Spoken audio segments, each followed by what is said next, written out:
আমি সঙ্গীতা। আমি আজকে আপনাদের তেল ছাড়া কলমি শাকের চচ্চড়ি রান্না করে দেখাবো, যেটা খেতে খুবই সুন্দর হয় আর বুঝতেই পারবেন না যে এতে তেল নেই। প্রথমে আমি কলমি শাকের দুয়াটি নিয়েছি, নিয়ে ভালো করে ঝাড়াই বাছাই করে ছোট ছোট টুকরো করে হাফ চামচ নুন দিয়ে জলে ভিজিয়ে রেখে দিয়েছি 10 মিনিটের মধ্যে।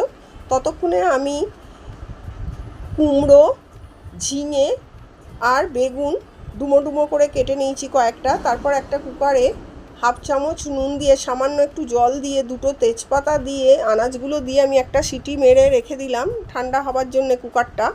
এরপর আমি একটা কড়া ভালো করে গরম করে নিয়ে তাতে দুটো শুকনো লঙ্কা ছিঁড়ে দিয়েছি আর 1 চামচ পাঁচফোড়ন দিয়েছি। দিয়ে ভালো করে ফোড়নের যখন গন্ধ বেরোলো তখন আমি কুচনো শাকগুলো ভালো করে ধুয়ে নিয়ে জল ঝরিয়ে শাকগুলো কড়ায় দিয়ে দিলাম। এরপর নাড়াচাড়া করে আমি কুকার থেকে আনাজগুলো শাকের মধ্যে দিয়ে দিলাম। এরপর হাফ চামচ হলুদ গুঁড়ো, হাফ চামচ লঙ্কার গুঁড়ো দিয়ে ভালো করে নাড়াচাড়া করে আমি কড়ায় চাপা দিয়ে দিলাম যাতে শাকগুলো আমার সেদ্ধ হয়ে যায়। যখন শাকগুলো কড়ার চাপা খুলে দেখলাম সেদ্ধ হয়ে গেছে, তখন আমি পরিমাণ মতো এতে নুন আর পরিমাণ মতো অল্প একটু মিষ্টি দিলাম। আপনারা আপনাদের প্রয়োজন মতো নুন মিষ্টিটা অতি অবশ্যই দেবেন।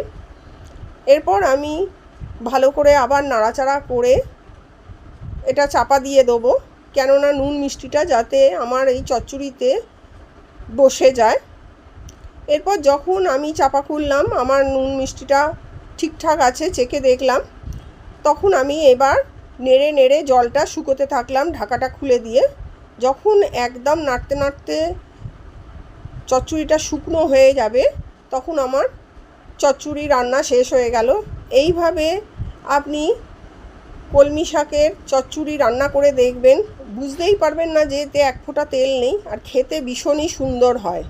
অতি অবশ্যই আমায় কমেন্টে জানাবেন রান্না করে।